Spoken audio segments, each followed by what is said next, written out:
9절까지입니다. 출애굽기 4장 1절부터 9절까지입니다.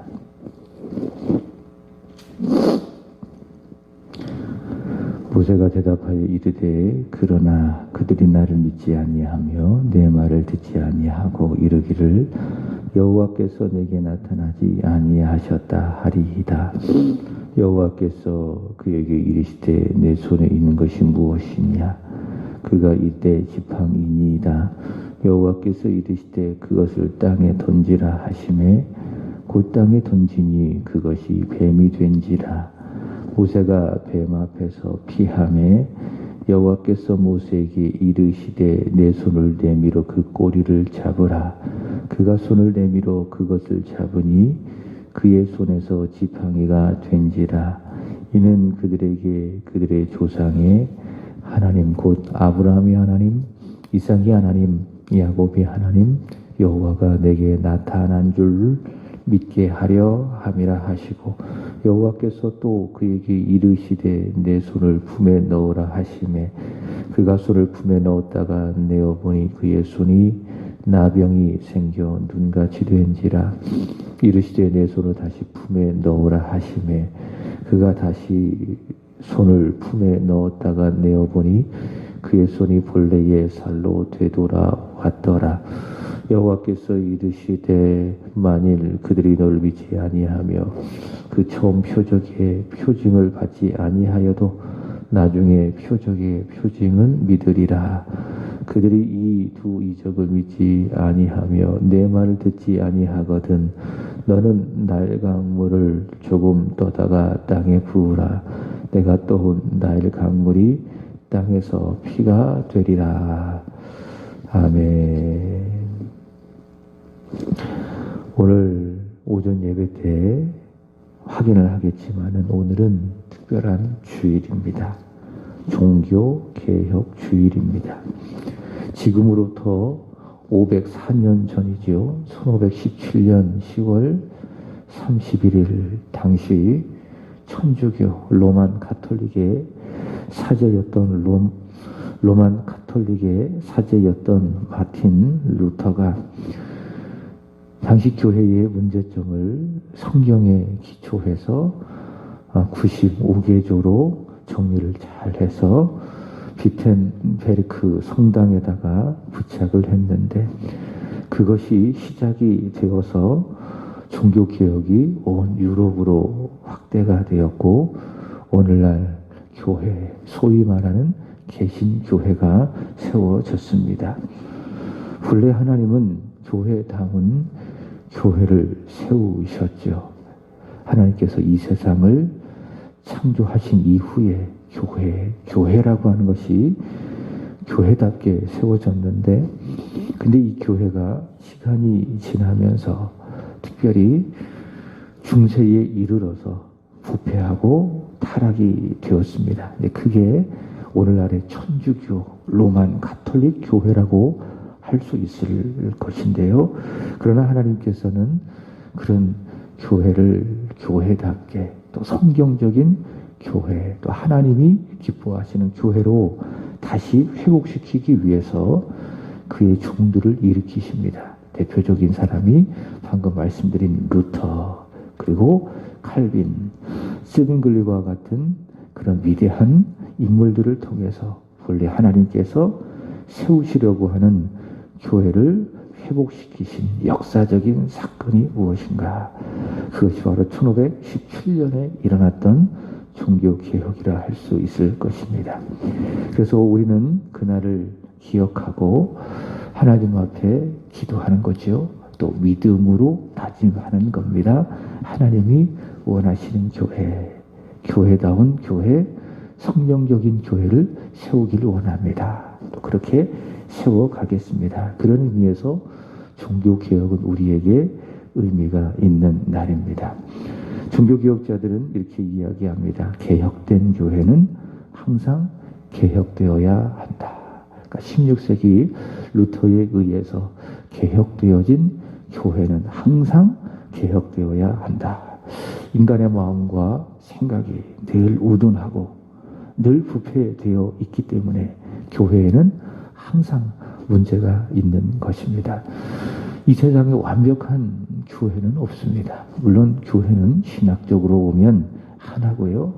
또 나눌 수가 있다면 두 가지로 나눌 수가 있는데 천상교회, 그 다음에 지상교회 이렇게 나눌 수가 있습니다. 천상교회는 지금 구원받은 영혼들이 하늘에 있는 교회를 천상교회라고 이야기해서 거기에는 죄의 영향력이 없겠지요.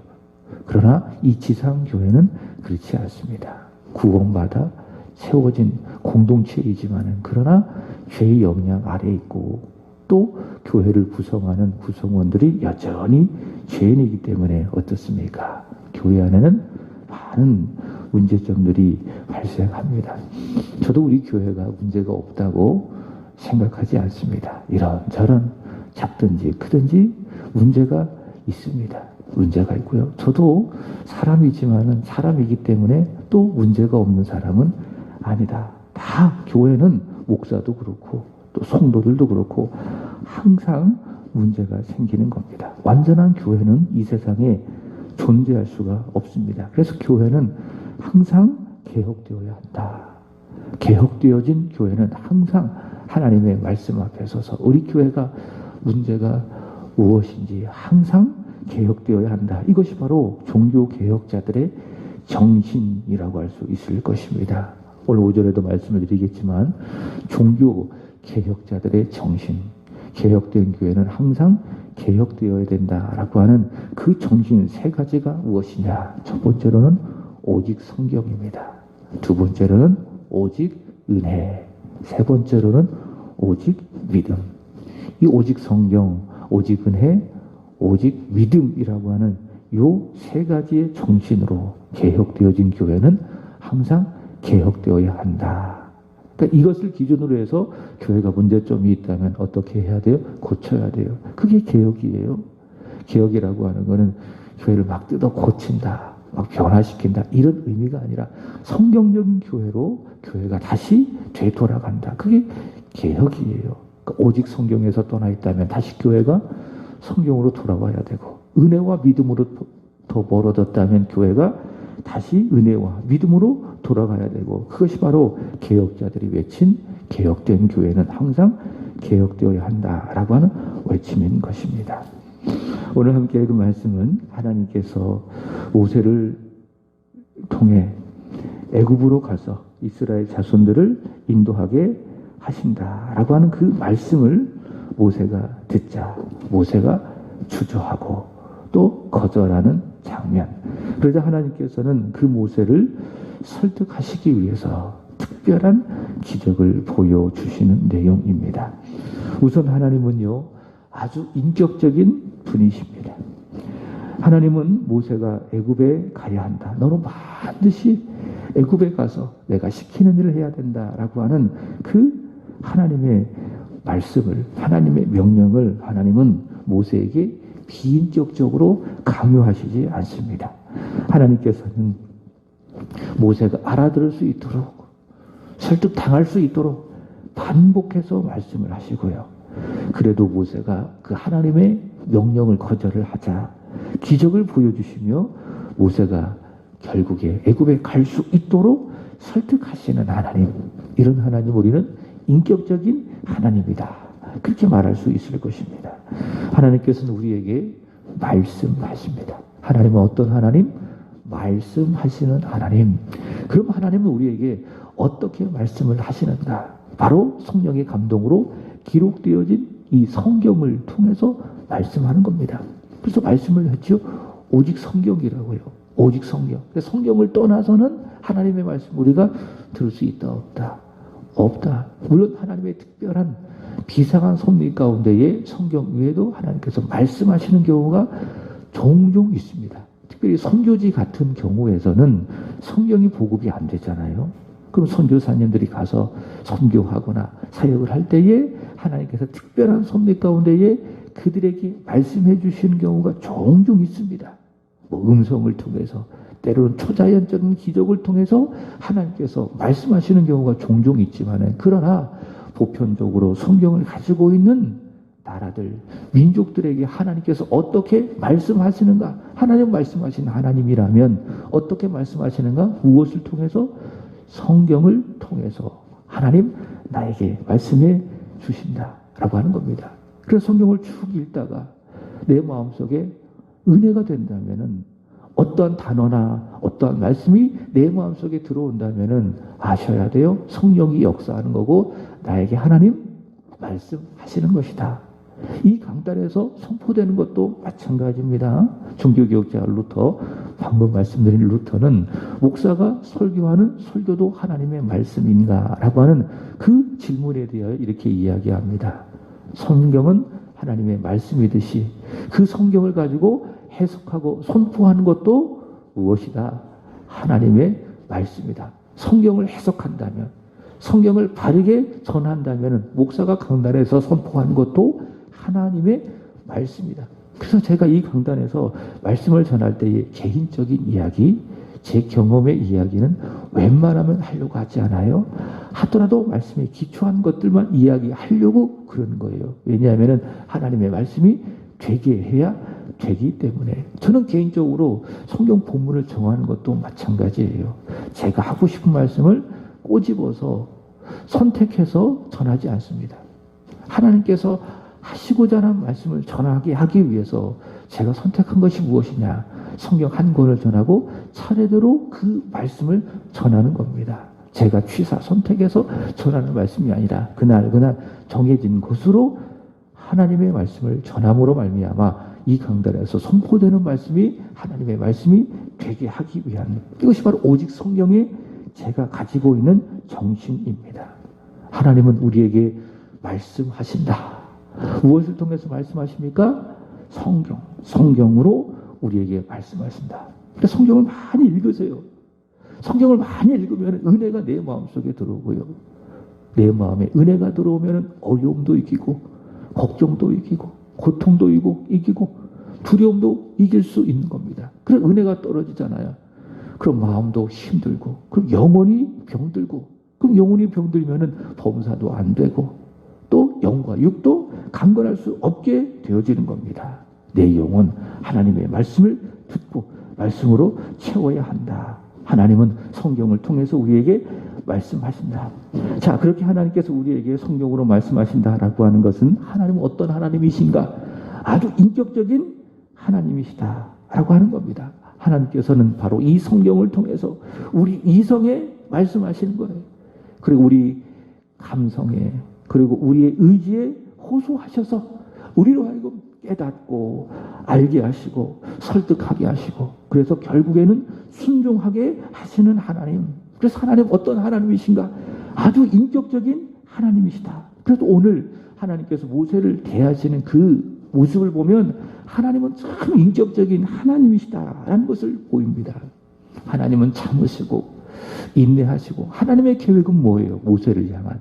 모세가 하나님의 명령을 받아서 소명과 사명을 가지고 애굽으로 가는 게 하나님의 계획이에요. 또 그렇게 될 것입니다. 그렇게 만드시는데 하나님께서는 억압에 의해서, 강요에 의해서 하지 아니하시고 모세에게 반복해서 거듭 말씀하시고 설득하셔서 결국 애굽으로 가게 하시는 겁니다. 저도 목회를 하면서 우리 성도들이 좀 기도 좀 했으면 좋겠다. 토요일 같은데 전도하고 그러면은 나오는 분들만 나오지 말고, 또 그렇지 않은 분들도 조금 나왔으면 좋겠다. 새벽 기도도 그러고 수요 예배도 그러고 금요 기도회도 그러고 주일 예배도 그러고, 이렇게 나오시는 분들이 와서 전도도 하고 기도도 하고 또 예배 자리도 지키고, 그럼 개인적으로 참 고마워요. 근데 여러분들에게 말씀드리고 싶은 거는, 여러분이 무너지잖아요. 그럼 여러분이 마지노선이에요. 여러분이 힘들지만은 이 자리를 지켜주기 때문에 세안교회가 움직여가는 거고요. 예배도 지켜가는 겁니다. 알아요. 나오는 우리만 나오기 때문에 이 자리를 지켜간다고 하는 것이 외롭고 힘든 싸움이라고 하는 거는, 그러나 여러분이 무너지면은 안 됩니다. 여러분이 무너지면은 기도도 무너질 수 있고요. 예배도 무너질 수가 있다. 그래서 조금만 더 힘을 내서 이 자리를 잘 지키다가 보면은 하나님께서 함께 기도할 수 있는 좋은 동력자들도 곧 붙여주실 것이다. 이런 소명을 가지고 이 자리를 지키셔야 된다라고 하는 겁니다. 개인적으로 목회를 해가면서 이게 나오시는 분들뿐만이 아니라 다른 분들도 와서 함께 적지만은 한 명이라도 와서 기도를 더 했으면 좋겠다. 그럼 때로는 이렇게 막 마음이 막 강요에 의해서 막 억압에 의해서 그렇게 하고 싶어요. 그죠? 그렇게 하지 않아요. 웬만하면 인격적으로 하려고 그래요. 하나님께서 깨닫게 하셔서 소위 말해서 오늘 모세처럼 하나님에 의해서 설득되어서 하나님의 은혜, 하나님의 말씀으로 설득되어져서 기도해야 되겠구나. 성겨야 되겠구나. 이런 자원하는 마음으로 하기를 바라는 게 이 목사의 마음이라는 거예요. 제가 이 교회에 목회를 하면서 성도들을 목회하는 데에 세운 원칙이 있습니다. 빌레몬서를 통해서 제가 전했지요. 뭡니까? 억지가 아닌 자의로. 헌금을 하는 것도 마찬가지예요. 성도들 하여금 11조 하세요. 감사헌금도 하세요. 선교헌금도 하세요. 건축헌금도 하세요. 헌금을 절대로 강요하지 않습니다. 어떻게 보면 성도들이 힘들게 치열하게 살면서 헌금하고 있기 때문에 때로는 안 하게 하고 싶은 마음도 종종 있습니다. 그 마음이에요. 헌금에 대한 그런 부분도 강요 절대로 하지 않습니다. 오히려 한다고 하면은 힘드신데요. 그렇게 하고 싶은 게 목사의 마음입니다. 무엇이든지 억지로 시키고 싶지 않아요. 자의로 자원하는 마음으로 은혜가 넘쳐서 하게 하고 싶은 것이 이 목사의 마음이다 라고 하는 것입니다. 그렇지 않겠어요? 아이가 공부하는 것도 엄마가 막 시켜서 그 아이가 억지로 하는 것보다 어때요? 너 공부해야 되겠다. 스스로 깨닫고 공부할 때에 부모는, 엄마는, 아빠는 기뻐하는 것 아니겠습니까? 신앙생활도 다 마찬가지다. 억지에 의해서, 누군가의 명령에 의해서 어떤 상황에 떠밀려서 그렇게 하는 것이 아니라 인격적으로 깨닫고 결단을 하고 억지가 아니라 자유로 해야 그 기도와 그 신앙생활이 은혜가 될 것이 아닌가. 하나님이 그런 하나님이시다라고 하는 것이죠. 우리가 무엇을 하든지 간에 억지로 하기를 원하지 않으신, 힘들게 막 하기 싫은데 그렇게 하기를 하나님은 절대로 원치 아니하신다. 어떤 마음으로? 인격적인 마음으로, 자원하는 마음으로, 감사하는 마음으로 하기를 하나님은 진정으로 원하신다. 그렇게 하기 위해서 하나님께서 하시는 방법이 뭐냐? 늘 인격적으로 우리에게 대하시는 거예요. 그래서 우리 이성에 깨닫게 하시고 감정에 호소하기도 하고 의지와 결단을 촉구하기도 하고 그렇게 해서 결국 우리로 하여금 깨닫게 하시는 하나님, 바로 그 하나님이시다라고 하는 겁니다. 그것이 바로 하나님께서 모세를 호렙산에서 부르셔서 그에게 말씀하시고 모세가 거절하다 계속 반복적으로 말씀하시는 하나님을 통해서 우리는 보게 되어지는 것입니다. 하나님께서는 불타는 떨기나무 가운데 서서 나타나셔서 모세에게 갈 것을 말씀하시죠. 모세야, 때가 됐다. 소위 말 이제는 하산할 때가 됐다. 훈련 잘 받았다. 너는 미디안 광야 학교에서 40년을 훈련을 받았는데 A+ 학점이야. 이제 내 마음에 들어. 이제 가라. 하나님께서 애굽에게 갈 것을 말씀을 하셨는데 그때 모세가 가기 싫으니까 한 말이 무엇입니까? 하나님, 제가 이스라엘 자손에게 하나님 말씀대로 가게 된다면 그들이 저를 보낸 하나님의 이름이 뭐냐고 물은다면은 제가 뭐라고 대답해야 될까요? 그러니까 모세는 가기 싫은 거예요. 가라. 그럼 네 하고 가면 끝나는 겁니다. 근데 가기 싫으니까 이런저런 이유들을 가지고 하나님께 나아가는데 그 첫 번째 질문을 가지고 나아갑니다. 하나님, 하나님의 이름을 뭐라고 그들에게 이야기해야 될까요? 그랬더니 하나님께서 하신 유명한 말씀이 있습니다. 무엇입니까? 출애굽기 3장 14절 꼭 기억하세요. 나는 스스로 있는 자니라.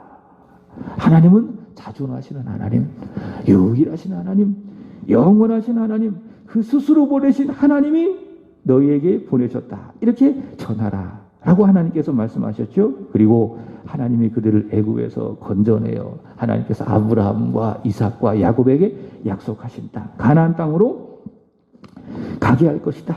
그리고 그들이 애굽에서 나올 때에 절대로 빈손으로 나오게 하지 아니할 것이다. 애굽 사람들로부터 취하겠다. 소위 말해서 탈취하겠다. 탈취하게 하겠다. 금패물, 은패물, 의복들을 탈취하게 하겠다라고까지 하나님께서 말씀을 내 주셨습니다. 자, 이렇게 하나님께서는 모세에게 그들에게 대답할 여호와 하나님의 이름, 또 하나님께서 애굽에서 하실 일까지 아주 자세하게 말씀했음에도 불구하고 모세가 어때요? 아, 그래, 내가 가야 되겠다. 하나님이 이렇게 말씀하시니, 하나님의 명령이 이것이니 내가 가야 되겠다. 그렇게 하십니까? 아닌 거죠. 그래도 가기 싫은 거예요. 웬만하면 안 가고 싶은 거예요. 부담스럽고. 그래서 거절하게 되어지는데 1절 보시기 바랍니다. 이번에 뭐라고 이야기하느냐. 모세에게 대답하여 이르되 그러나. 이게 문제예요.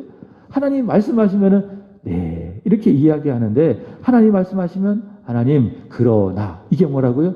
이게 문제다. 하나님 말씀하시면은 알겠습니다. 어떻게 할까요? 이게 믿음 아닙니까? 이게 신앙입니까?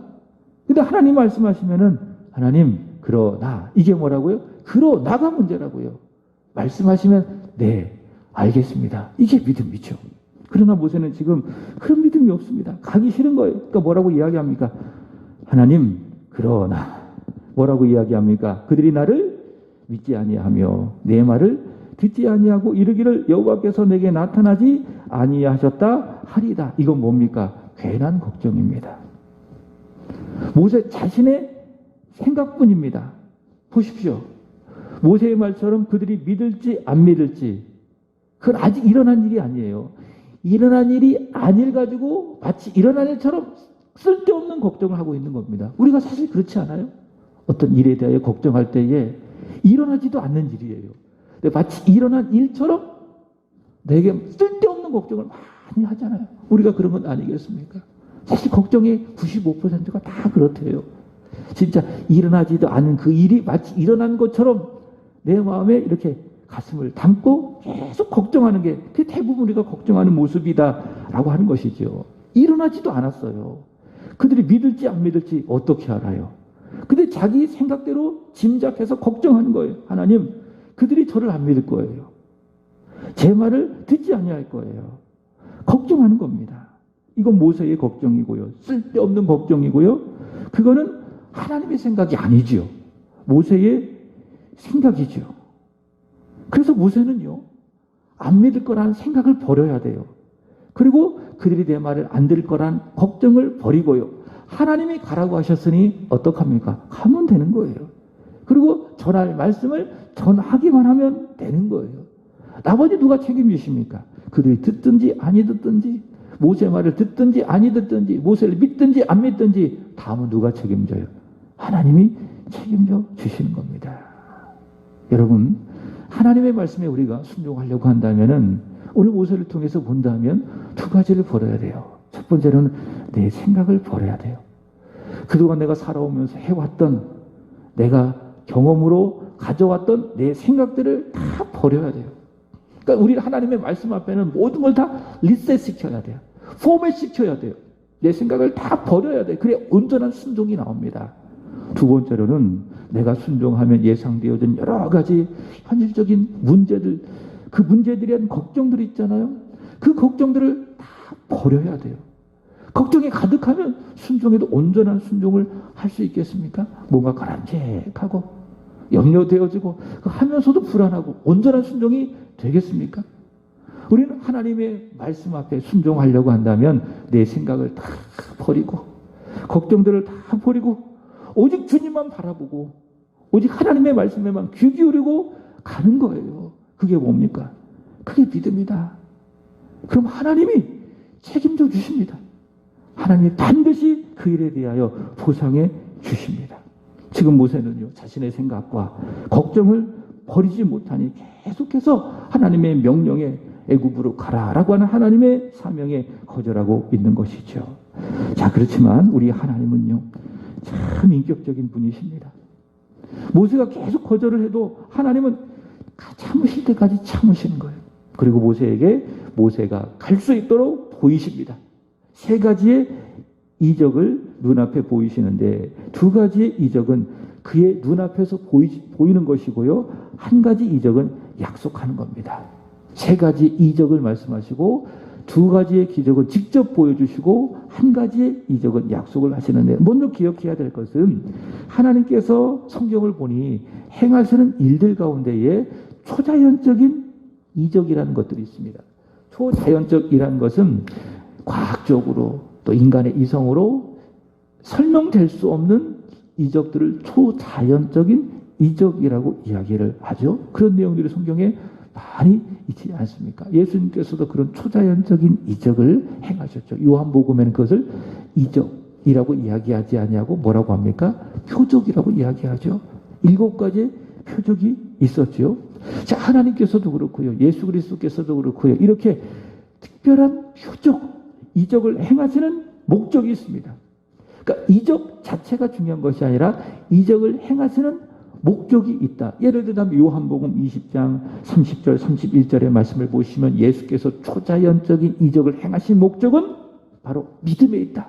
예수께서 하나님의 아들이시고 그의 이름을 힘입어서 생명을 얻게 하려고 하는, 믿어 생명을 얻게 하려고 하는 그런 목적에 예수께서 초자연적인 이적을 행하신다. 여기 모세도 같습니다. 왜 하나님께서는 모세로 하여금 2가지의 특별한 이적을 보여주셨는가? 한 가지의 이적을 약속하셨는가? 뭡니까?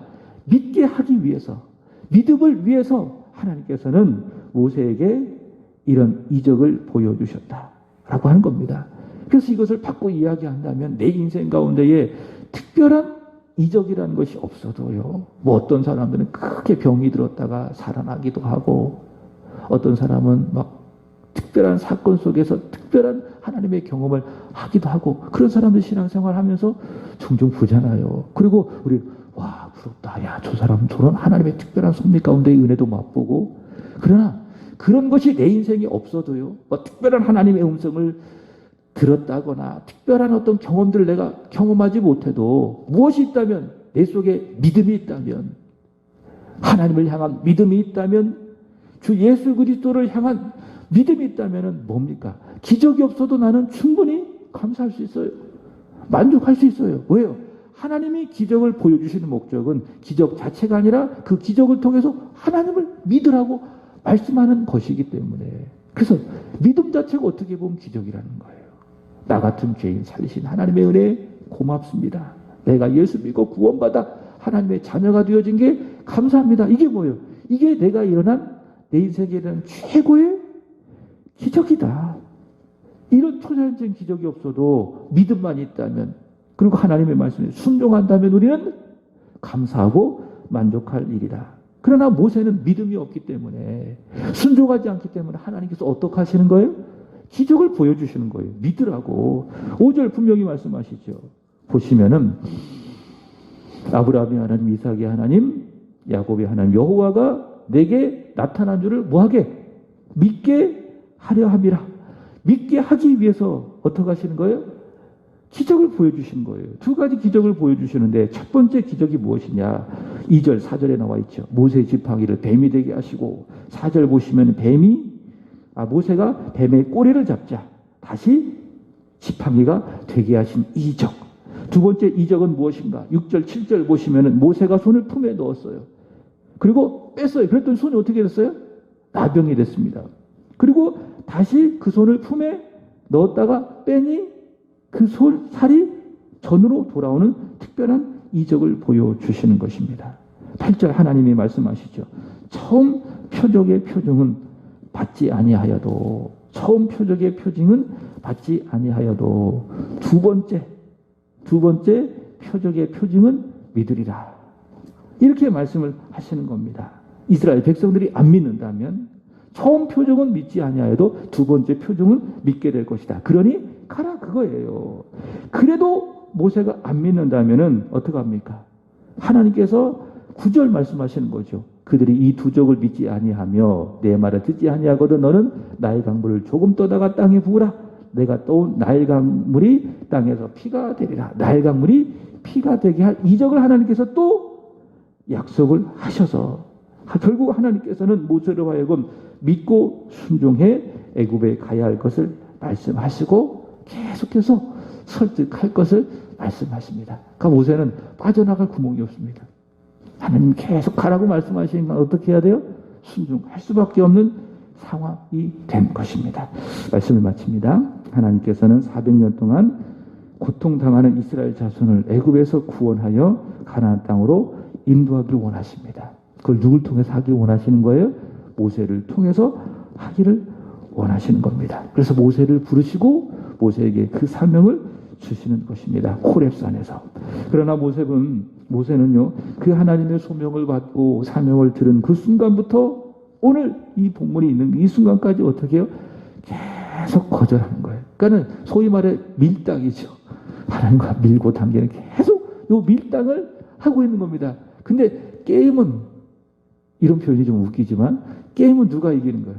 결국 하나님이 이기는 거예요. 계속 밀고 당겨도 결국 누가 이겨요? 하나님이 이길 수밖에 없는 겁니다. 이게 하나님의 전능하신 하나님이기 때문에. 그래서 하나님과 밀당하면은 100% 우리가 손해봅니다. 하나님이 하라고 하면 하는 게 그게 절대로 손해보지 않는 아주 지혜로운 방법입니다. 믿음은 간단해요. 하나님 말씀하시면 자꾸 재고 막 계산하고 그러면 안 돼요. 그럼 믿음이 아니에요. 하나님 말씀하시면은 하나님 하라고 하시는 것이기 때문에, 내 생각보다 뛰어나신 하나님이 말씀하는 거기 때문에 내 생각을 다 버리고 또 걱정도 버리고 말씀하시면 그대로 따르고 순종하는 것이 무엇이다. 그게 좋은 믿음이다. 그러나 모세는 그런 믿음이 없는 것이죠. 물론 훈련이 잘 돼서 하나님의 지도자로서 쓰임받을 준비가 됐지만은, 그러나 이런 측면에서 믿음은 아주 없는 것이죠. 모세는 끝까지 하나님의 말씀을 거절하고 거부합니다. 하나님이 기뻐하지 않으십니다. 하나님 마음 좋지 않으세요. 가라고 하면 좋아하시는데 안 가니까는, 계속 거절하니까는 설득하고 하나님 좋아하시겠어요? 하나님 기뻐하시겠습니까? 여러분, 하나님 말씀하시면요, 생각하지 말고요, 걱정하지 말고요, 그대로 순종하십시오. 그게 하나님이 좋아하시는 거예요. 하나님이 기뻐하시는 거예요. 우리 신앙생활 그거 아니에요? 하나님 좋아하시는 거 하는 게 신앙생활 아니에요? 하나님 기뻐하시는 것 하는 거 신앙생활 아니에요? 다른 사람 눈치 보지 말고, 이런 상황 저런 상황 때문에 속상해하지 말고 오직 주님만 바라보고 주님 기뻐하시는 것을 위해서 내 모든 것을 다 던지는 것, 그게 믿음 아니에요? 그렇게 살아가는 것이 신앙생활 아니에요? 이런 믿음, 이런 신앙생활 하게 되기를, 그래서 참 신앙생활이 오직 우리 주님 때문에 행복하기를 주님의 이름으로 축복합니다. 오늘도 예배 성공하십시오. 기도하겠습니다. 좋으신 하나님, 은혜를 감사합니다. 사랑하는 귀한 성도들 택하셔서 부르셔서 이 새벽에 주 앞에 나오게 하시고 하나님의 말씀을 듣고 기도함으로 오늘 주일에 하루의 문을 활짝 엽니다. 믿음으로 우리가 이 자리를 엽니다.